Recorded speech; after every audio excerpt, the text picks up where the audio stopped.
할렐루야. 오늘 이 말씀을 가지고 하나님의 말씀 앞에 서라라는 제목을 가지고 말씀을 좀 증거하려고 합니다. 오늘 본문을 우리가 읽다 보면 우리에게 끊임없는 질문이 있습니다. 좋은 의도로 좋은 일을, 선한 일을 했는데, 이 좋은 결과가 나오지 못하고, 내가 이렇게 했을 때 이런 결과들이 나올 것이다 생각했지만, 이런 결과가 나오지 못했을 때, 우리는 이렇게 하나님 앞에 질문할 수 있습니다. 하나님, 내가 누구보다 열심히 섬기고 열심히 따랐는데도 불구하고 왜 이런 일들이 일어납니까? 우리가 신앙생활 하다 보면 정말 누구보다 선한 일을 하고 주님의 영광 위해서 생각하고 살고 했지만 어떨 때는 좋은 열매들이 나타나지 않는 것을 보면서 오히려 우리는 주님 앞에 반문하면서 하나님 왜 이런 일들이 우리 가정에 우리의 삶에 일어나냐면서 이런 반문을 얼마든지 할 수 있습니다. 오늘 우리는 이 본문을 통해서 하나님이 정말 원하시는 뜻이 무엇인지 우리는 알아야 돼요. 신앙생활을 할 때 많은 그리스도인들이 하나님이 누구신지를 모르고 그냥 교회를 왔다 갔다 해요. 그래서 물어보면은 내가 만난 하나님, 내가 만난 예수 그리스도를 명확하게 하지는 못해요. 그냥 앉아서 누구십니까? 이렇게 하면 그냥 이러다가 그냥 왔다 갔다 그냥 교회 종교 생활을 하다가 이렇게 살아가는 사람들이 많이 있는데 우리는 정말 신앙생활 할 때 하나님이 누구신지 알고 정말 그분이 원하시는 것이 무엇인지 알고 믿음 생활을 해야 됩니다. 다윗은 하나님이 법궤를 예루살렘에 가져오기를 이제 결단했습니다. 그는 누구보다 하나님을 사랑했고 하나님의 법궤가 오늘 본문에 읽은 것처럼 기랴 여아림의 아비나 집에 68년 동안 방치되어 있었다는 것을 알게 됐습니다. 그래서 다윗의 성향 자체가 누구보다 철두철미하고 꼼꼼했기 때문에 이제 법궤를 옮기기 위해서 철저하게 준비하고 이스라엘 모든 관원들을 불러놓고 그리고 리더자들을 부르고 백성들을 불러놓고 이제 법궤를 옮기겠다고 이렇게 선언합니다. 그리고 이 법궤를 옮기기 위해서 3만 명이나 넘는 사람들을 준비시켜서 여러분 3만 명이 법궤 하나 옮기려고 준비한다는 건 대단하잖아요. 그렇게 해서 이제 법궤를 옮기려고 준비했습니다. 이스라엘의 첫 번째 왕이었던 사울 왕이 때는 이 법궤에 대한 전혀 관심도 없었고 이스라엘 백성들도 전혀 법궤에 대한 관심이 없었습니다. 그러나 다윗이 왕이 되었을 때 법궤가 기랴 여아림에 있다는 사실을 알고 누구보다 하나님을 사랑했기에 그는 이 법궤를 옮기려고 했습니다. 왜 그렇죠? 이 법궤는 하나님의 임재를 상징하고 있고 하나님의 능력을 상징하고 있기 때문에 누구보다도 하나님을 사랑했던 다윗의 마음을 잘 보여주는 내용입니다.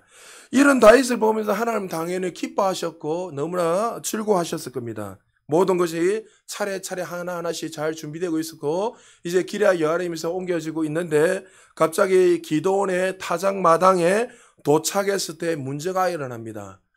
이 법궤를 수레에 실어서 가고 있었던 이 소들이 갑자기 뛰기 시작했습니다. 갑자기 뛰기 시작하자 그 옮겼던 우사가 이 법궤를 잡는 그 순간에 하나님이 치셔서 그때 우사가 죽는 일이 일어났습니다. 이럴 때 우리는 하나 질문할 수 있잖아요. 누구보다 선한 일을 하고 착한 행동을 했는데 누구보다도 성실하게 모든 일을 했는데 어떻게 하나님이 사람을 죽이고 칠 수 있는가?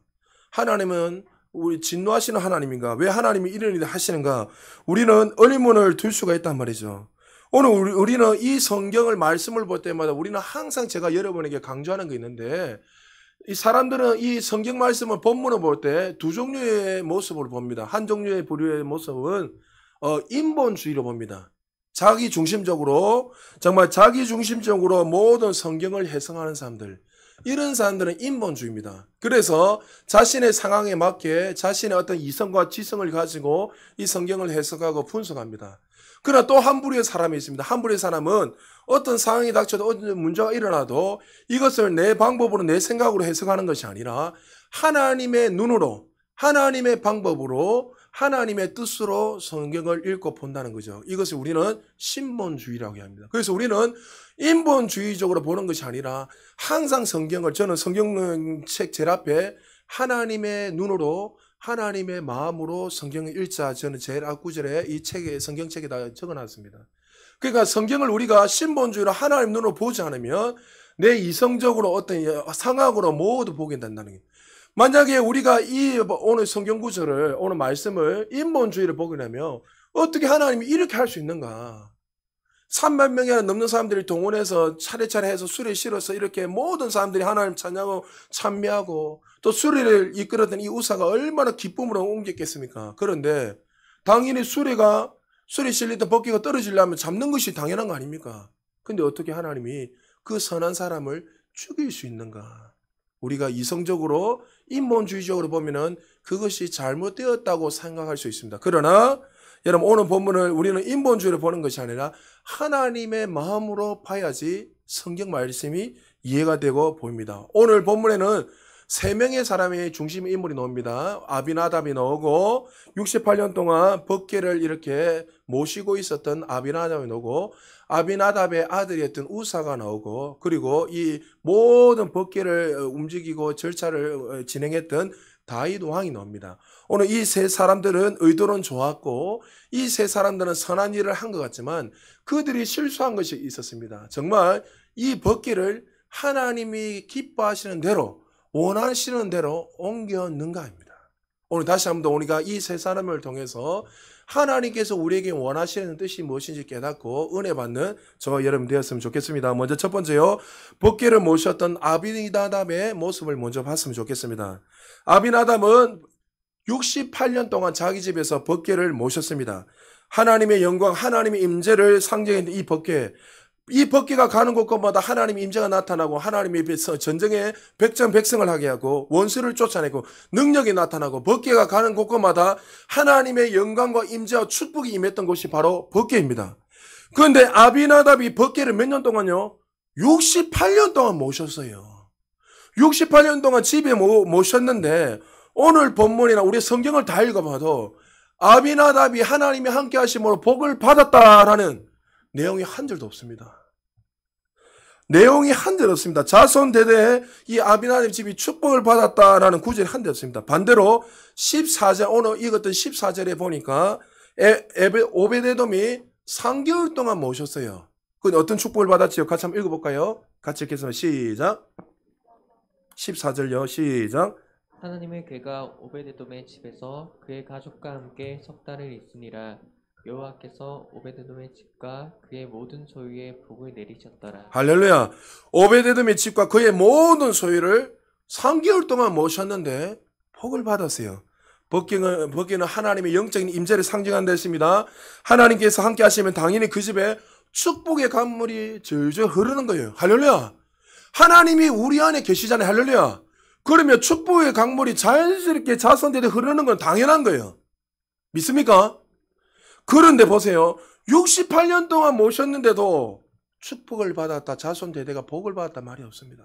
근데 오벳에돔은 3개월 동안 잠시 그들이 모시기 힘들어서 잠시 자기가 대신에 모셨는데 불구하고 자손대대가 나중에도 말씀드리겠지만 자손대대가 몇 대까지인지 나중에 제가 읽어드릴게요. 어마어마한 대수까지 복을 받는 그런 역사들이 일어났습니다. 오히려 아비나답의 아들이었던 우사가 죽는 일이 일어났다는 거죠. 아비나답의 문제는 무엇이었습니까? 처음에 그 집에 법궤가 들어왔을 때는 하나님을 경외하는 마음으로 두렵고 떨리는 마음으로 사랑하는 마음, 전지전능하신 그 하나님으로 그 법궤를 대하면서 경외하면서 살았을 것입니다. 그러나 시간이 지나면 지날수록 1년이 지나고 2년이 지나고 5년이 10년이 지나면 지날수록 이제 일상이 됨으로 말미암아 이 법궤를 향한 하나님을 향한 경외심이 다 사라지고 이제 이 법궤는 하나의 괴짝으로 여기게 된 거예요.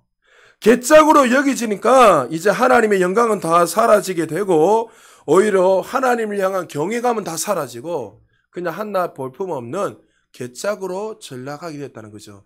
이 아비나답이 얼마나 이 법궤를 경홀히 여겼는지 시편 132편 5절 6절에 보면 설명하고 있습니다. 시편 132편 5절 6절 같이 읽어볼까요? 시작. 여호와의 처소 곧 야곱의 전능자의 상막을 발견하기까지 하리라 하였나이다. 우리가 그것이 에브라다에 있다함을 들었더니 나무밭에서 찾았도다. 자, 다윗이 법궤를 어디서 찾았습니까? 나무밭. 다른 원문이나 성경에 보면 그냥 숲에서 찾았어요.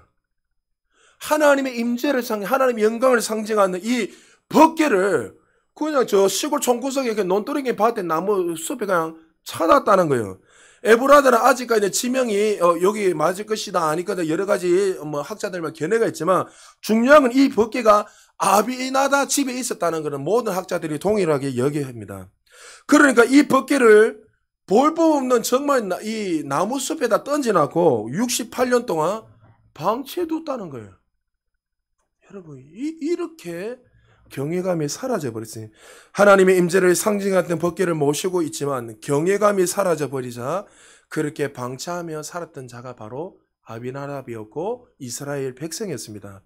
여러분 68년 동안 모시고 살았지만 하나님을 향한 경외감이 사라져버리자 하나님이 주시는 그 영광스러운 축복을 누리지 못한 사람이 바로 아비나답이었습니다.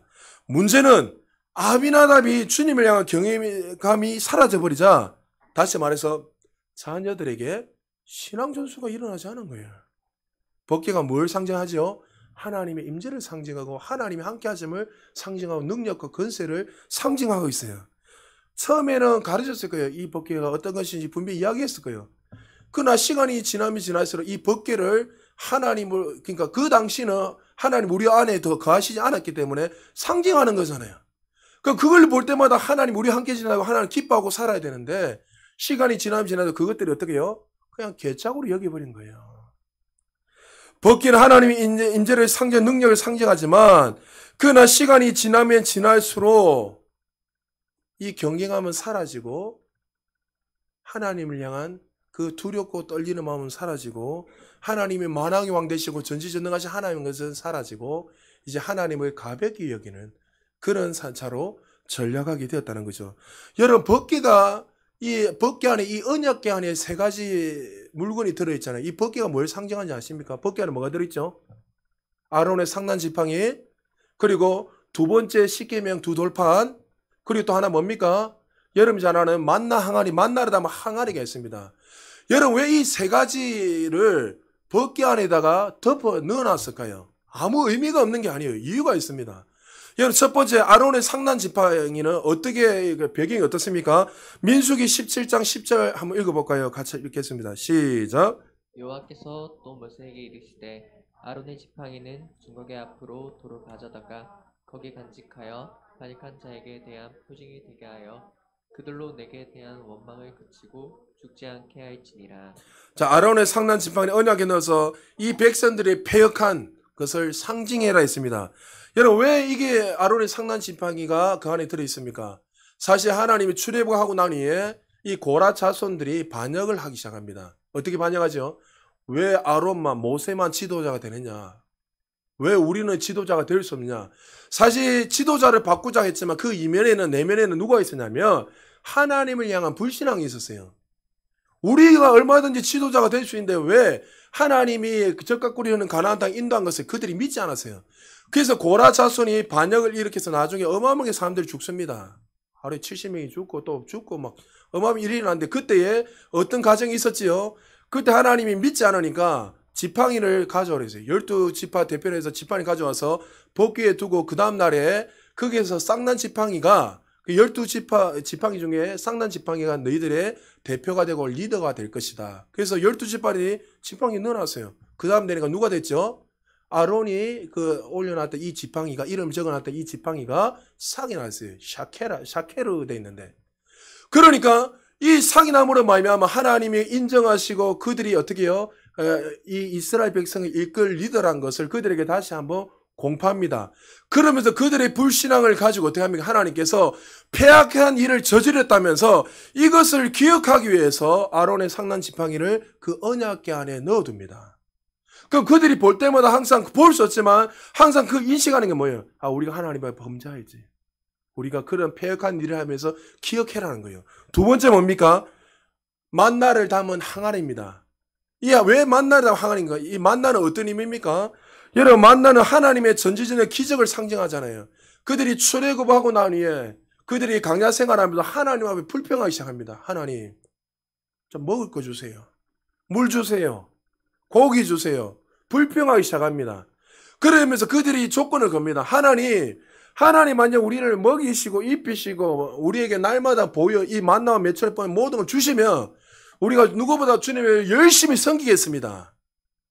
그들이 하나님 앞에 조건을 거는 것이 쉽게 말해서.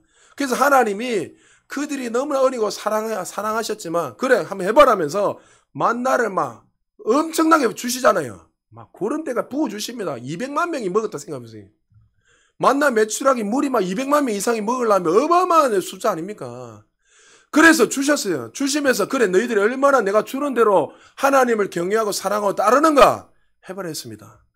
근데 그들이 자기들이 원하는 대로 다 준 데 불구하고 하나님 말씀 순종했습니까? 안 했습니다. 만나를 통해서 그래서 나중에 신명기 8장 3절 이후에 쫙 보면 뭐랍니까?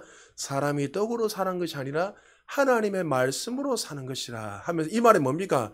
너희들에게 모든 것들 하나님께서 인간의 문제들 또 인간이 먹는 문제들 의식적 모든 것들은 너희들이 다 책임지고 하나님 다 책임져 줘도 결론은 뭐요? 너희는 하나님을 온전히 따를 수 있는 존재가 될 수 없다는 것을 만나 사건을 통해서 깨닫게 하는 거예요. 그러니까 모든 걸 다 해줘도 인간은 어떻게 해요? 하나님이 원하는 그 의의 수준에 이룰 수 있다 없다? 없다는 것을 만나 사건을 통해서 보여주는 거예요. 그리고 십계명 이 두 돌판, 십계명의 두 돌판은 첫 번째가 아니고 두 번째 거죠. 두 번째 거였습니다. 여러분 이 십계명 두 돌판 두 번째 걸 넣은 이유가 뭡니까?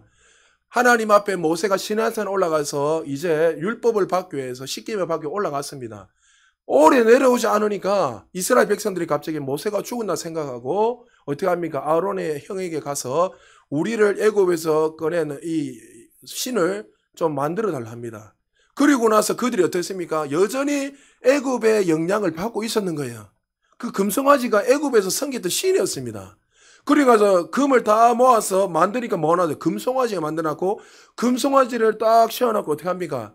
이 금송아지가 우리를 이 애굽에서 출애굽했던 신이다 하면서 하나님을 찬양하지 않고 금송아지를 찬양하겠습니다. 막 떠드는 소리가 들리니까 하나님 빨리 내려가랍니다. 두 돌판을 들고 내려갔는데 얼마나 처음에 기쁨하며 내려갔겠습니까? 내려갔는데 하나님이 아니 이 우상을 섬기는 그 모습을 보면서 그 앞에서 하나님 앞에 받았던 친히 받았던 십계명 두 돌판을 깨버립니다. 그리고 갈아서 마시고 나중에 사람들을 찔러서 취급합니다. 어마어마하게 많이. 그리고 나서 두 번째 어떻게 해요? 받았던 두 돌판을 넣어놨습니다. 여러분 이 세 가지가 지금 이스라엘 백성들에게 저와 여러분에게 이야기하는 건 뭡니까?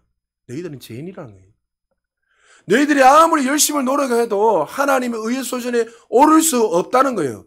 그래서 여러분 법궤 안에 이 세 가지를 넣어놨고 항상 기억하고 그걸 덮어놨고 이 법궤가 있는 그 지성소 안에 법궤에 시은 자가 있습니다. 시은 자. 시은 자가 많은 것입니까? 날마다 그 위에다가 뭘 붓냐면 어린 양 대신 예수 그리스도를 예표하는 이 피를 붓습니다. 왜 피를 붓죠? 너희는 죄인이었고 너희는 영원히 죽을 수밖에 없는 죄인인데 하나님의 그 구속의 은혜로 말미암아 너희들이 그 사랑과 자비를 말미암아 너희들이 이렇게 구원받았다는 것을 예표하기 위해서 그 위에다 어린 양 피를 붓는 거예요. 우리의 죄들, 우리의 문제들을 해결할 수 없다는 거예요. 그래서 이 법궤는 하나님의 영광, 임재를 상징하지만 또 한편은 뭘요? 하나님의 사랑과 자비를 그들에게 상징하고 보여주고 있는 거예요. 그러면 그들은 그 법궤를 볼 때마다 날마다 하나님을 사랑하게 되고 얼마나 우리가 죄인인 것을 깨닫고 늘 감사함으로 살아야 돼요. 그런데 어떻게 해요? 사울은 방치해버렸고 다윗도 68년 동안 어떻게 해요? 그 사울이 68년 동안 그 아비나답 집에 방치되고 살았다는 거예요. 그래서 여러분 이스라엘 백성들의 이 법궤를 보면 법궤 중심으로 항상 움직였습니다. 법궤가 가는 곳곳마다 승리가 있었고 법궤가 하나님의 부르는 기도 법궤 중심으로 움직이면은 또 이스라엘 백성이 일어나 움직이게 됐고 모든 것들이 그 법궤 중심으로 모든 것을 움직였어요. 여러분 요단강을 건너섰을 때 됩니까? 제사장이 법궤를 짊어지고 요단강에 들어갔을 때 요단강이 갈라지는 역사가 일어났습니다. 초롱성 같은 여리고성 무너지지 않는 그 여리고성이 제사장이 제일 앞에 서서 법궤 그 하나님의 임재를 상징하고 하나님을 상징하잖아요. 법궤가 이렇게 중심을 해서 하루에 한 바퀴 돌았을 때 어떤 일이 일어났죠? 초롱성 같은 영원히 무너지지 않을 것든 그 여리고성이 무너지는 역사가 일어났습니다. 법궤는 이스라엘 백성들에게 사느냐 죽느냐 중요한 순간마다 나타나던 하나님의 영광이요 임재를 상징하고 있었습니다. 세월이 흘렀습니다. 이스라엘 백성들 하나님 약속하신 가나안 땅에 드디어 들어가서 이제 소위 말하는 가나안 땅을 다 차지하게 됩니다. 그리고 나서 법궤를 여러분이 잘 아는 실로에다가 두게 됩니다. 실로의 중심으로 이제 이스라엘 백성들이 정착하는데 그 실로는 지금은 말하면 요르단을 이야기합니다. 그래서 하나님을 경외하며 살았습니다. 근데 시간이 지나면 지날수록 이제 이 법궤가 사람들에게는 경외감에서 이제 친숙함으로 익숙한 것으로 여겨지게 됐고 하나님을 향한 경외감은 사라져 버렸습니다. 여러분 잘 들으십시오. 친숙함은 굉장히 중요한 것이지만 익숙함으로 말미암아 가벼움이 되어서는 안 돼요. 우리가 하나님을 정말 경외하다가 정말 아버지이기 때문에 너무나 친숙하고 정말 아버지처럼 여겨야 되지만 그 친숙함 때문에 그 하나님을 가볍게 여기면 안 돼요. 하나님을 너무 경홀히 여겨요. 하나님이 어떤 분이십니까? 전지전능하신 하나님이에요. 할렐루야. 하나님이 우리에게 친숙함을 오셨지만 여러분 우리가 찬양할 때도 주님 앞에 예배하고 경배할 때도 가볍게 해서는 안 돼요. 그 구원의 은혜에 감격해서 내 온 마음을 다해서 기쁨으로 주님 앞에 예배해야 돼요. 할렐루야. 그냥 그분이 어느 날부터 시간이 지나면 지나서 10년, 20년, 30년 지나서 주님을 알면서 더 그분을 경배하고 친밀한 가운데 더 주님을 두렵고 떨리고 사랑하는 마음 나가야 되는데 점점점 친숙함이 가벼움 되는 거예요. 이제 하나님의 이름을 불러도 하나님이 영광이 없이 그냥 부르는 거예요. 하나님 웃자라고요. 여러분 우리가 과거에는 지금 그렇게 살아서는 안 되지만 과거에는 하나님 이름을 한 번 부를 때도 얼마 두렵고 떨림으로 부르지 않았습니까? 저는 그렇게 불렀어요. 어릴 때. 하나님 할 때 정말 두려움으로 어머니 아버지가 어디 하나님 이름을 네 망령되게 함부로 부르냐면서. 그러니까 우리는 하나님 그렇게 막 이렇게 해라는 게 아니라 그 이름을 부를 때 친숙한 가운데 부를 때 하나님 누구신 인식하셔야 돼요. 하나님 어떤 분이죠? 전지전능하신 하나님이세요. 할렐루야. 모든 만물을 다스리고 통치하시는 하나님이세요. 할렐루야. 그 하나님 앞에서 우리가 서서 정말 경외하는 마음으로 사랑하는 마음으로 나아가야지. 이 경외감이 사라지게 되면 익숙함이 점점 시간이 지나면 어떻게 되죠? 가벼움으로 여겨지게 된다는 것입니다. 사사기 시대 말년에 보면 엘리 제사장이 이제 블레셋과 이제 전투가 일어났을 때 그때 엘리 제사장의 아들이었던 홈리와 비느하스가 전쟁에 앞서 나가서 이제 나갑니다. 그때 홈리와 비느하스가 뭘 두고 나가죠? 법궤를 앞세워서 나갑니다. 여러분 법궤만 있으면 이 홈리와 비느하스는 승리할 것이라는 종교적 신념을 가지고 그들이 나갑니다. 사무엘상 2장 12절에 보니까 엘리의 아들들은 행실이 나빠 여호와를 알지 못했다 했습니다. 다른 원문에 보면 성경에 보면 그를 망령된 자, 하나님을 모르는 자라고 되어 있습니다. 그러니까 그들은 하나님을 모르면서 불구하고 이 법궤는 하나님 임재가 상징을 알고 있기 때문에 하나님을 경외하는 마음으로 법궤를 강구한 것이 아니라 어떻게 해요? 종교적 신념으로 그냥 법궤를 들고 가요. 상징물로 들고 가버린 거예요. 어떤 일이 일어났습니까? 사무엘상 4장 11절입니다. 같이 한번 읽어볼까요? 시작. 하나님의 괴는 빼앗겼고 엘리의 두 아들 홈리와 비느하스는 죽임을 당하였더라. 종교적 신념으로 법궤를 가져갔던 홈리와 비느하스는 그 즉시 전쟁에서 쫓겨냈고 그리고 그 소식을 들었던 엘리 제사장이 의자에 앉다가 목이 꺾여서 죽어버렸고 쓰러져가지고 의자가 부어져서 그리고 비느하스의 아내가 출산 가운데 죽게 됩니다. 그리고 법궤는 어떻게 됐습니까? 그 이방인이었던 블레셋에게 빼앗기 버립니다. 하나님의 영광, 하나님의 임재를 상징 이 법궤가 빼앗겼다는 건 다시 말해서 뭐예요? 사사기 시대 때 이가봇 했잖아요. 마지막 절 보면 이가봇은 하나님의 영광이 떠났다는 거예요. 그들은 하나님의 영광이 떠나는데 불구하고 종교적 신념으로 그냥 하나님을 대하고 법궤를 대했던 거예요. 우리 가운데 이런 사람이 있는지 모르겠어요. 시간이 지나면 지날수록 하나님의 이름은 있지만 종교적 신념으로 하나님을 따르고 있는 분이 있는지 모르겠어요.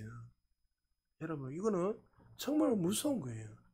시간이 지나면 주님을 더 사랑하고 주님을 향해서 우리가 목말라고 주님의 경배하고 영광을 살아가야 되는데 시간이 지나면 익숙함이 어떻게 해요? 이제 다 익숙해져서 하나님을 향한 그 경외감 만왕의 왕 되신 그 하나님을 바라볼 때 이제는 그 하나님을 바라보지 않고 그 모든 경외감은 다 사라지고 이제 어떻게 해요? 친숙함으로 또 익숙함으로 살다 보니까 나도 모르게 어떻게 해요? 경홀히 여기게 되고 마치 혼녀와 비나세같이 종교적 신념으로 살아가고 있지 않는지 우리는 돌아봐야 된다는 거죠. 그래서 블레셋들이 들고 가져가서 이제 이 블레셋 사람들 어떻게 생각합니까? 야, 이 법궤가 어떤 것이냐? 하나님 임재를 상징하고 법궤가 가는 곳마다 이스라엘 백성들이 백정백승하지 않나 너무나 기뻤습니다. 이 블레셋 사람들이. 그리고 그들의 신전에 했던 다곤 신전에다가 법궤를 모셔놨습니다. 그 다음날 어떤 일이 일어났습니까? 다곤의 모든 신상이 박살나버립니다. 그들이 깜짝 놀랐습니다. 하나님 영광을 체험한 거죠. 그리고 나서 여기에 두면 안 되겠다. 다른 곳에 둡니다. 다른 곳에 둘 때마다 막 저주가 임하고 사람들이 죽어나가고 막 우상들이 박살나는 일이 일어났어요. 그리고 나서 그들이 어떻게 합니까? 그게 블레셋과 국경이던 베세메스에 그 수레에 실어가지고 이스라엘로 보내버립니다. 그래서 여러분이 잘 아는 거기서 베세메스에서 또 법궤 안에서 사람들이 뭐 있나 이렇게 쳐다보다가 70명의 사람이 하루아침 다 죽어버리자 그게 블레셋에서 베세메스에서 어디로 옮깁니까? 오늘 본문이 나오는 기랴 여아림으로 옮겨지게 됐습니다. 그리고 몇 년 동안요? 68년 동안 아비나다 집에 머물러 있었다는 거죠. 여러분, 법궤를 모신다는 것은 얼마나 영광스러운 겁니까? 하나님이 우리 안에 계시다는 게 얼마나 영광스럽습니까? 할렐루야. 이 영광스러움을 잃어버릴 때, 이 경외감을 잃어버릴 때 익숙함이 되고 68년 동안 모신다면 하나님의 영광의 축복이 임해야죠. 여러분, 하나님을 믿는다는 것은요 어마어마한 축복이에요. 할렐루야. 여러분, 이거는 말로 표현 없어요. 왜 똑같이 하나님 믿는데 어떤 집은 어마어마한 부유뿐만 아니라 모든 삶에 축복이 임하는데, 하나님 축복이 임하는데, 왜 어떤 사람은 찌질하게 거지처럼 살아가고 눈에 보이는 그것만 이야기하는 게 아니에요. 왜 수많은 사람이 그렇게 살아가냐는 거예요. 혹시 우리 가운데 아비나답처럼 그냥 이렇게 모셔놓고 그렇게 종교적 신념으로 살아가고 있지 않는지 한번 우리는 점검해 봐야 됩니다. 이스라엘 백성들과 함께 하셨던 그 영적 임재를 체험한다는 것은 얼마나 축복인지 모릅니다. 그러나 아비나답도 그의 가족들도 시간이 지나면서 하나님을 향한 경외감을 상실해보는 상황이 되었습니다. 사랑하는 여러분, 우리는 다시 한번 이 아비나답을 통해서 우리가 정말 주님을 얼마나 사랑하고 경외감으로 살아가고 있는지 우리의 삶을 점검해야 돼요. 그리고 두 번째 인물이 나옵니다. 여러분이 잘 아는 법궤를 옮기다가 손으로 잡아서 그 자리에 죽었던 우사에 대해서. 우사는 아비나답의 아들이었습니다. 소가 놀라서 뛸 때에 수레에서 법궤가 떨어지려고 할 때 여러분 잡는 것이 당연한 거 아닙니까? 오히려 하나님이 어떻게 해요? 그래, 우사야, 고생했다, 수고했다. 다른 사람들은 가만히 있으면 네가 이 법궤를 잡았냐면서 칭송하고 축복을 하고 이렇게 하나님이 오히려 축복을 해줘야 되는데 그거 어떻게 해요? 옳은 일을 했는데 불구하고 우사를 그 앞에서 하나님 진노하셔서 죽이버렸습니다. 무엇이 문제입니까? 사람들이 볼 때는 올바른 일, 선한 일이지만 하나님의 눈으로 보면, 말씀에 비춰보면 올바른 일이 아닙니다. 여러분, 구약 성경에 보면 이 법궤를 옮길 때 분명히 하나님께서 매뉴얼을 주셨어요. 여러분들이 또 마찬가지예요. 우리가 신앙생활 할 때 거듭나고 나니 하나님께서 이 신약 성경, 구약 성경을 통해서 말씀을 통해서 뭘요? 하나님께서 이렇게 살아라라는 매뉴얼을 주셨어요. 자, 매뉴얼이 뭡니까? 민수기 4장 15절 같이 한번 읽어보겠습니다. 시작. 진영을 떠날 때 아론과 그의 아들들이 성소와 성소의 모든 기구 덮는 일을 마치거든 고앗 자손들이 와서 맬 것이니라. 자, 고앗 자손들, 레위 자손이 맬 것이요. 계속 읽습니다. 시작. 그러나 성물은 만지지 말라. 그들이 죽으리라. 흠한 물건 중에서 이것들은 고앗 자손이 맬 것이며. 자, 성소와 성소는 하나님의 영광 임재를 상징하게 되면 죄인이 절대 만질 수 없단 말이죠. 그래서 하나님께서 반드시 누구요? 허락하였던 레위 자손, 제사장들 지파 외에는 특별히 그때는 고앗 자손이었습니다. 계속 내려오면서 레위 자손들이 다 책임지고 했단 말이죠. 고앗 자손이 반드시 레위 지파에 있던 사람들이 법궤를 옮길 때 수레에 실을 했습니까? 어깨에 매를 했습니까? 어깨에 매를 했습니다. 수레에 실을 한 적 없습니다. 분명히 어깨에 메고 고앗 자손 레위 지파들이 옮기라고 했습니다. 그리고 성물, 하나님의 영광 임재를 상징하는 성물을 만지면 된다 했어요. 만지면 반드시 죽는다 했습니다. 죽는다고 했잖아요. 왜요? 하나님의 거룩한 그 임재를 상징하기 때문에 죄인이 만지면 안 되는 거예요. 근데 그들 어떻게 했습니까? 이 우사는 그것을 몰랐단 말이죠. 신명기 10장 8절에다 볼까요? 우리 같이 읽겠습니다. 시작. 그때 여호와께서 레위 지파를 구별하여 여호와의 언약궤를 매게 하며 여호와 앞에 서서 그를 섬기며 또 여호와의 이름으로 축복하게 하셨으니 그 일은 오늘까지 이르느니라. 자, 레위 지파를 구별하여 언약궤를 메고 옮기라고 했습니다. 여호수아도 마찬가지. 여호수아 3장 6절에도 제사장들 요단강 앞에 설 때 언약궤를 멜 때 누가요? 레위 지파 사람이 메고 옮겼습니다. 요단강 건널 때 제사장 언약을 메고 하나님의 특별히 모든 레위 지파 중심으로 그것을 해라고 분명하게 말씀했습니다. 하나님께서 우리에게 그들에게 인생의 매뉴얼, 축복을 받는 인생의 매뉴얼을 분명히 말씀을 통해 주셨습니다. 그런데 우사의 문제는 무엇입니까? 소들이 날뛸 때에 하나님의 말씀을 가벼이 여기고 생각하지 않고 자신의 방법으로 잡았기 때문에 그가 죽은 거예요. 역대상 13장 오늘 본문 9절 10절에 같이 한번 읽어볼까요? 시작. 기도는 타작마당에 이르러서는 소들이 띠므로 우사가 손을 펴서 괴를 붙들었더니 우사가 손을 펴서 괴를 붙듦으로 말미암아 여호와께서 진노하사 치심에 그가 거기 하나님 앞에서 죽으니라. 우사는 하나님을 향한 경외감을 가지고 말씀대로 법궤를 대한 것이 아니라 오랫동안 자신의 집에 있었던 그 흐름한 괴짝으로 여긴 거예요. 하나님을 향한 경외감은 사라지고 익숙해져 버린 한 괴짝으로 봤습니다. 소들이 어디서 뛰었습니까? 기도원의 타작 마당이야 했습니다. 여러분 타작을 해봤습니까? 저도 어릴 때 타작을 탁탁 치면 해보고 했는데 여러분 타작 마당이 일반적으로 울퉁불퉁합니까? 평평합니까? 평평한 곳에서 해요. 안 해보신 분은 잘 모르구나. 평평한 곳에서 타작을 치고 한단 말이에요. 그런데 여기 보니까 어떻게 해요? 타작 마당에서 소들이 날뛰더라 했습니다. 근데 원문에 보니까 뛰다라는 원문에 보니까 샤마트 되는데 샤마트는 뭐냐면 이 소가 어디에 걸려서 넘어졌다 되어 있습니다. 그러니까 여러분 평평한 곳인데 여러분 소가 걸려서 넘어진다는 것은 해외 토픽감입니다. 여기서 넘어졌다는 것에 집중하는 것이 아니라 무슨 말입니까? 즉 하나님의 그 음성을 들으라는 거예요. 너희들이 지금 잘못되었다. 하나님 빨리 멈춰라. 빨리 말씀으로 돌아와라. 빨리 봐라. 무엇이 잘못됐는지 빨리 봐라고 하나님께서 그들에게 말씀해 주시고 보여주시는데 그게 전혀 관심 없이 그 경고에 관심 없이 오히려 어떻게 해요?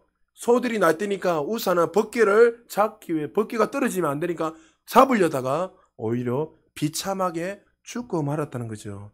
자신의 생각으로는 옳은 행동이었습니다. 사람이 보기에도 선한 일이고 옳은 행동이었습니다. 그러나 하나님의 말씀을 비춰볼 때 어긋난 일이었습니다. 우사가 생각할 때는 법궤를 잡아야만 했고 내가 이 법궤를 지켜야만 했고 또 내가 법궤를 이끌어가면 모든 백성들이 나를 칭찬할 거고 또 특별히 다윗 왕이 나를 칭찬할 것이라는 그런 마음이 분명히 우사에게는 있었을 거예요. 성경에는 없지만은. 그래서 예루살렘까지 내가 어떻게든 이 법궤를 책임지고 이끌어가야겠다는 그 생각이 있었습니다. 여러분 잘 들으십시오. 지금 우사가 법궤를 지키고 있습니까? 아니면 법궤가 우사를 지키고 있습니까? 우리가 주일을 성수하고 있습니까? 아니면 주일 성수가 우리를 지켜주고 있습니까? 우리가 하나님의 말씀을 지킴으로 축복을 누리고 있습니까? 아니면 하나님의 말씀이 우리를 이 세상을 지키고 축복하고 계십니까? 내가 신앙을 지킵니까? 아니면 신앙이 나를 지켜주고 있습니까? 우리가 지키는 것보다 하나님의 더 크신 자비와 사랑으로 우리를 지켜주고 인도해 준 사실을 기억하시기를 주님을 축복합니다. 이스라엘 백성들이 하나님의 계를 지키는 것이 아니라 오히려 하나님의 계가 그들을 지켜주고 보호해주고 여러분 착각하시면 안 돼요. 내가 이렇게 열심히 하니까 하나님 복을 주시다가 아니에요 여러분. 내가 열심히 하니까 이렇게 됐다 이거 아니에요 여러분. 그 말씀이 여러분의 신앙 이 주일 성수가 여러분을 지켜주고 보호하는 그 주일 성수라는 그 자체가 여러분이 성수했기 때문에 축복받는 게 아니라 자꾸 우리는 어떤 행동을 통해서 내가 복을 받는 이렇게 자꾸만 생각하는 게 아니에요 여러분. 그 말씀 자체가 우리에게 복을 주시고 인도하는 거예요. 기억하시기 바랍니다. 우리 눈에는 최선이어도 하나님의 눈에는 최선인지를 물어보셔야 합니다.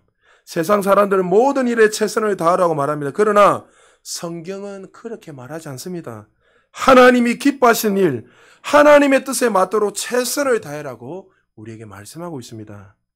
하나님의 뜻에 맞지 않음에도 불구하고 최선을 다하면 하나님의 뜻과 점점 더 멀어지고 마는 것입니다. 우사의 죽음을 보면서 다시 한번 우리는 한 가지 기억해야 됩니다. 부모님의 신앙 교육이 얼마나 중요한가를 우리 부모님들 다시 한번 깨달아야 돼요. 그 긴 세월 동안 68년 동안 법궤를 모시고 있었지만 사랑하는 우리 자녀 우사에게 하나님을 향한 경외감, 이 법궤가 처음에 가져왔을 때는 이 법궤가 어떤 걸 분명히 이야기하고 했는지는 모르겠어요. 그러나 우사는 어떻게 해요? 전혀 아버지를 통해서 이 법궤가 무엇인지 배우지 않았고 그는 신앙교육을 전혀 배우지 않으므로 말미암아 그는 어떻게 해요? 비참하게 죽게 되었습니다. 여러분 지난주에 우리를 웃게 만든 내용이 있죠. 2주 전이죠. 여러분 잘 아는 손흥민이가 정말 우리 한국 역사상 아시아 역사상 골 23골을 넣어서 득점왕을 받게 됐습니다. 이거는 전무 후무한 일입니다. 그래서 귀국했을 때 여러분이 잘 아는 최후 훈장 가운데 제일 등급이 높은 청룡장을 받았습니다. 그 장도 이 최후 훈장들 뭐 1, 2등 금은동처럼 세 가지가 있는데 그 중에 최고 등급이 청룡장입니다. 그러니까 어마어마한 상을 받았습니다. 여러분 이때 23번째 골을 넣었을 때 이영표가 여러분 잘 아는 이영표 크리스찬이잖아요. 이영표가 이런 이야기 했습니다. 이때까지는 아시아의 최고 정말 우리 한국의 축구 선수 최고하면 너나 그 모든 사람들이 자방을 근데 23골을 딱 넣었을 때 득점왕이 됐을 때 이제 누가 말할 것 없이 아시아의 최고 정말 역대 최고는 바로 손흥민이다 이렇게 하면서 이영표가 되라고 이야기했습니다. 그만큼 EPL에서 이 득점왕이 된다는 것은 정말 어렵습니다. 그런데 아시아 선수 중에 손흥민이 됐습니다. 근데 손흥민이가 그렇게 정말 최고의 선수가 될 수 있었던 이유가 뭐였습니까? 너나 같게 모든 사람, 손흥민도 마찬가지지. 자기 아버지가 손흥정이었습니다. 손흥정. 여러분, 손흥정이가 최근에 책을 한 권 냈는데 모든 것을 기본에서 시작한다라는 책에 보면 이 손흥민을 어떻게 가르치고 그를 세웠는지 그 아버지의 마음이 잘 드러납니다. 그가 이렇게 말합니다. 축구를 잘하려면 운동 능력으로는 어림없다. 운동 능력은 재능을 뒷받침해줄 성실함과 태도와 겸손한 자세가 절대적으로 필요하다. 축구 선수는 골을 많이 넣어야 되는 것이 목적인데 골을 넣는 것보다 어떻게 해요? 성실함, 그 자세, 겸손함, 태도가 더 중요하다는 거죠. 성실한 태도와 겸손한 자세가 중요하다 이야기하면서 그 다음에 내용이 저에게 참 울림이 되었습니다. 상대 선수가 넘어지면 골을 넣는 상이라도 골을 넣지 말고 골 밖으로 차고 그 선수를 먼저 돌아보라는 거예요. 여러분 선수가 골 안 넣으면 소용없잖아요. 근데 아버지는 어떻게 가르쳤다고요? 그 골키퍼하고 1대1 상이라도 혹시 누군가 자빠져 넘어져 있다면 골을 넣지 말고 골을 옆으로 차고 그 선수가 괜찮냐 하면서 제일 먼저 가서 그 선수를 만져주라는 거예요. 손흥정 아버지가 아이들을 어떻게 대하는지 지금도 여러분 알다시피 손흥민을 싫어하는 사람 아무도 없어요. 그 선수들 가운데서도 손흥민을 제일 좋아하고 그 이런 어떤 태도 겸손한 자세가 어디서 옵니까? 아버지가 어릴 때부터 그렇게 혹독하게 가르쳤다는 거죠.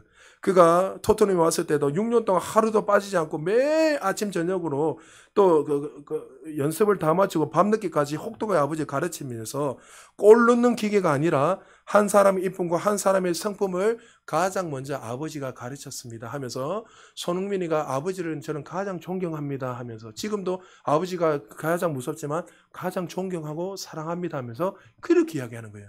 한 사람의 위대한 사람이 어떻게 나올 수 있죠? 이런 위대한 자녀들이 어떻게 나올 수 있죠? 부모를 통해서 나오는 거예요.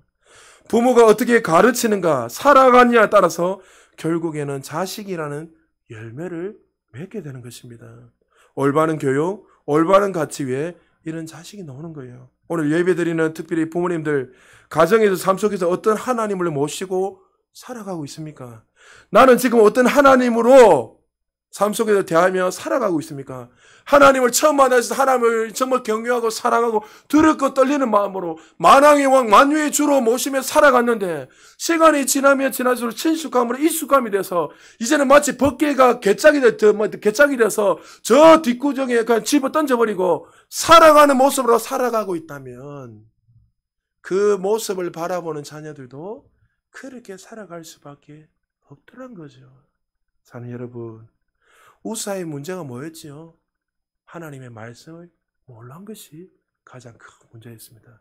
사랑하는 여러분, 다시 한번 우리 부모님들, 우리 자녀들 하나님의 말씀을 최고의 권위에 두고 살아가는 우리 모두 되시기를 주의 이름으로 축복합니다. 그리고 마지막으로요, 다윗의 모습을 보면 다윗의 동기는 선했습니다. 사울 시대 법궤에 관심을 두지 않고 모든 이스라엘 백성들이 관심을 두지 않았습니다. 그러나 다윗은 법궤의 의미를 알고 자신이 사는 예루살렘에 옮겨 살기를 원했습니다. 오늘 본문 3절에 보면 이렇게 말합니다. 같이 한번 읽어볼까요? 시작. 우리가 우리 하나님의 궤를 우리에게로 옮겨오자 사울 때에는 우리가 궤 앞에서 묻지 아니하였느니라. 매 우리가 궤 앞에서 하나님 앞에서 이제는 물어보자 합니다. 근데 1, 2절의 내용을 보면 이것을 시작할 때 누구에게 물어봅니까?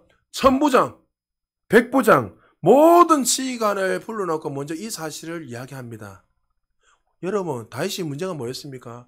이런 일이 일어날 때 누구한테 제일 먼저 물어봐야 됩니까? 하나님한테 물어봐야죠. 이때까지 늘 다윗은 어떤 일을 결정할 때 늘 하나님 앞에 먼저 물어봤어요.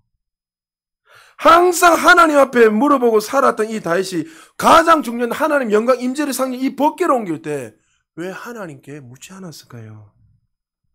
영적 지도자나 정말 탁월했던 영적 지도자한테도 물어봐야 되는데 물어보지 않았습니다. 다윗의 평소의 삶을 우리는 잘 알고 있습니다. 전쟁할 때마다 늘 물어봤습니다. 하나님 올라갈까요? 올라가지 말까요? 내가 생각할 때 승리할 수 있어도 하나님 올라가지 말라면 올라가지 않았습니다. 내가 패할 것 같은데 하나님 또 물어봅니다. 올라갈까요? 말까요? 패할 것 같은데도 하나님 올라가라면 그 말씀에 의지 올라가면 승리했단 말이죠. 그때 하나님 뭐라고 했죠? 다윗이 어디를 가든지 하나님이 함께함으로 이겼다. 할렐루야. 이런 다윗이 결정적인 순간에 하나님께 묻지를 않았다는 거죠. 다윗은 아마 왕이 성경에 나오지 않지만 우리가 성경을 보면 충분히 이해될 수 있습니다. 왕이 되었으니까 이제 통일왕국 이루어야 되니까 어떻게 됐습니까? 이 모든 백성들을 하나로 뭉치려는 어떤 상징물이 있어야 될 것 같아요. 그래서 이 법궤가 하나님 임재를 상징하니까 이 법궤 중심으로 모든 사람들을 똘똘 뭉치려는 그런 목적이 있었는지도 모르겠습니다. 그래서 그는 누구보다도 편안하게 안락하게 통치를 하려는 그런 생각들이 있었을 거예요.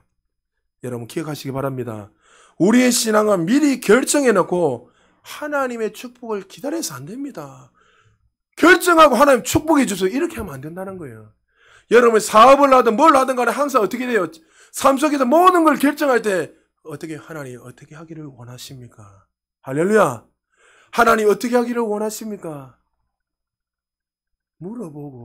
물어봐야 돼요. 제가 여러분이 이야기했잖아요. 여러분에게 다음 주 우리가 의자 헌금할 때 여러분 가운데 부담스러운 사람이 있을 거예요. 제가 절대 인위적으로 한 거 아닙니다, 여러분. 제가 인위적으로 하면 안 합니다. 알아서 누가 주면 할 수 있어요. 근데 기도하는데 하나님께서 계속 몇 개월 동안 제가 기도했어요. 하나님, 성도님들 부담스럽지 않겠습니까? 하나님, 나는 성도들 부담 주기 싫은데 하나님이 하기를 원하세요. 무엇은 계획이 있으시니까. 그래서 여러분이 하는 거지. 목회 마찬가지. 목회 제가 마음대로 하는 것 같지만 제 마음대로 안 합니다, 여러분. 항상 하나님 앞에 더 기도해라. 하나님 더 엎드려라. 음성이 안 들리면 하나님이 더 엎드리라. 기다려요. 그럼 여러분들이 볼 때는 답답할 수 있어요. 저도 답답할 때가 있단 말이죠. 근데 하나님 어떻게 해요? 하나님 말씀할 때 기다려야죠. 조급함 가지면 안 되죠. 제 성향은 여러분 오래 전부터 본 사람 알죠? 얼마나 제가 급한 사람인데요. 저지르라고 무조건 해요, 저는. 성향 자체가.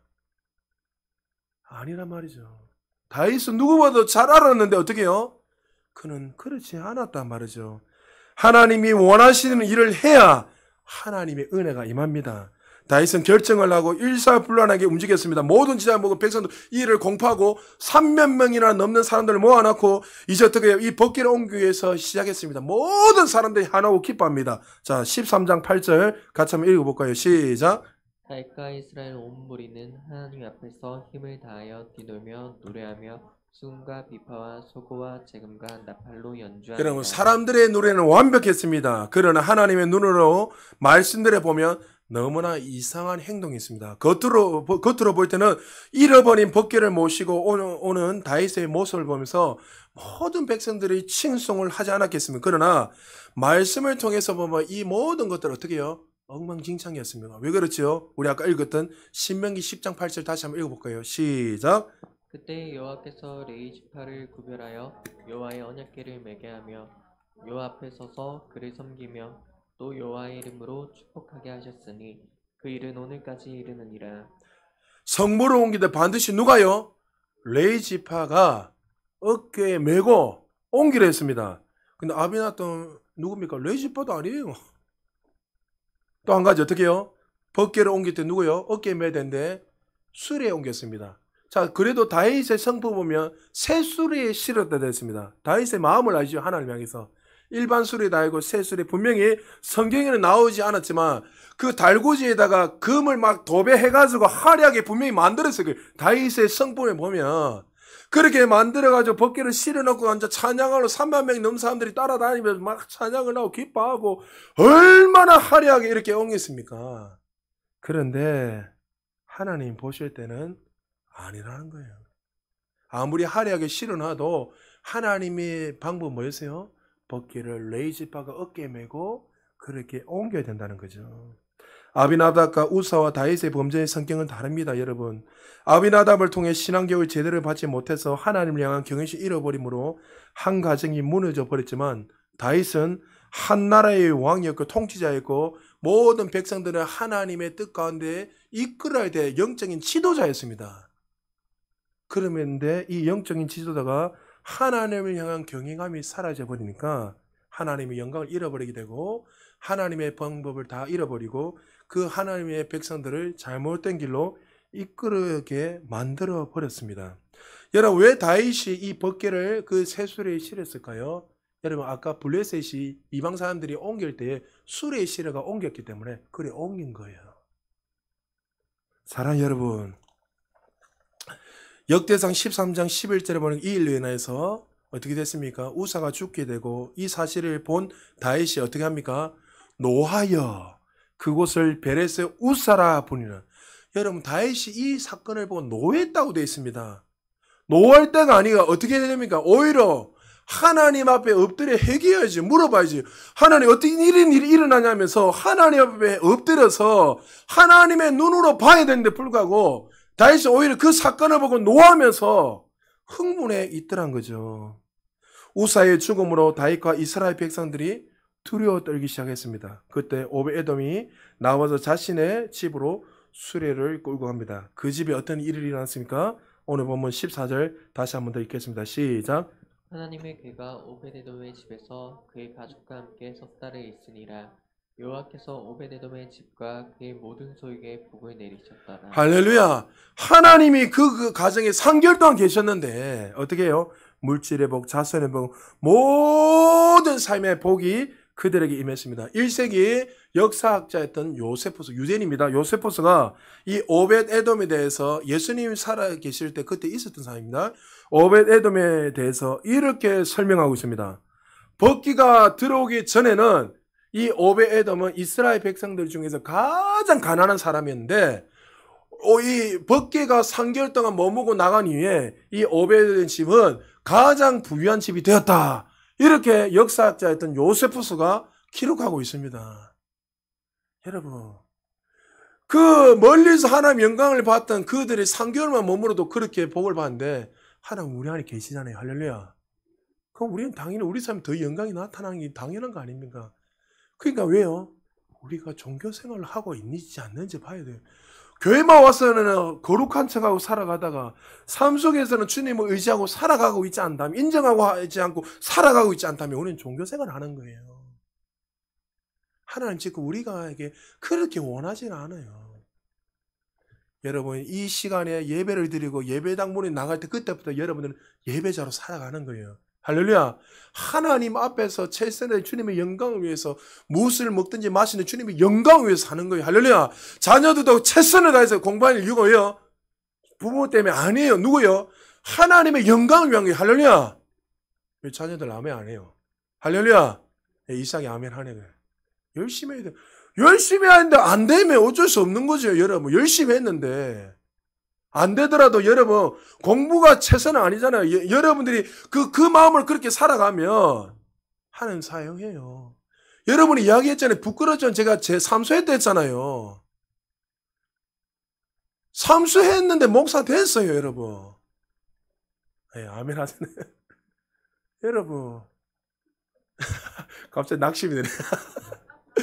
여러분, 공부 잘하고 못하는 게 중요한 게 아니라 하나님 앞에서 내가 어떻게 살아가는가. 살아갈 때도 공부도 잘하게 돼 있는 거예요. 여러분, 오벳 에돔의 집이 어떻게 복을 받았지요? 나중에 우리 성경 읽어보면 자손 대대로 성전 문지기로 생활했다고 되어 있습니다. 다윗이 고백 기억나십니까? 내가 왕국에 사는 것보다 하나님의 성전의 문지기로 사는 것이 더 좋습니다.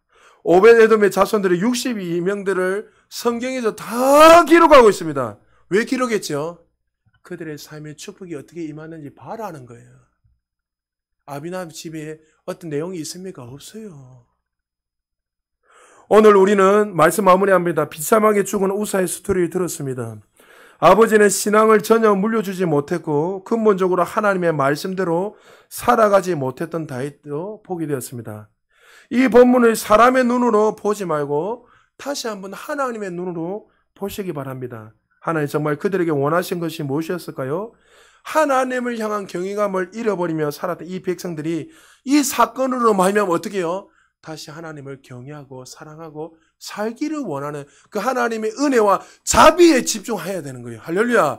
진노에 집중하는 것이 아니라 하나님을 실어버리고 살았던 이 이스라엘 백성들이 다시 한번 이 사건을 통해서 하나님의 사랑과 은혜와 그 자비 안에 들어와서 하나님의 자녀다움을 살기를 원했다는 거예요. 여러분, 이스라엘 또 다윗에게는 무엇을 원하셨을까요? 네가 이 땅을 다스릴 때, 이스라엘을 통치할 때 군사력, 너의 지혜, 그 능력이 아니라 하나님의 말씀 앞에 살아가는 것이 왕이 갖춰야 할 모습이란 것을 다윗이 이 사건을 통해서 깨닫기를 원했습니다. 그래서 이 본문은 이스라엘을 향한 저와 여러분을 향한 심판의 메시지가 아니라 하나님의 자비와 그 은혜의 메시지인 거예요. 말씀은 기억하십시오. 우리가 하나님 앞에서 최선을 다해서 믿음 생활하는 건 너무나 중요합니다. 신앙생활 누구보다 열심히 하시기 전 축복합니다. 그러나 그것보다 하나님이 우리를 향해서 원하신 것이 하나님의 말씀대로 살기를 원해요. 우리 삶 가운데 늘 이 말씀을 깊이 새겨서 나의 최선, 나의 열심이 아닌 하나님의 말씀대로 행함으로 말미암아 하나님의 주시는 그 축복들이 자손 대대로 부어지고 여러분의 삶에 날마다 영광이 더 큰 영 올라가는 우리 모두 되시기를 주의 이름으로 축복합니다.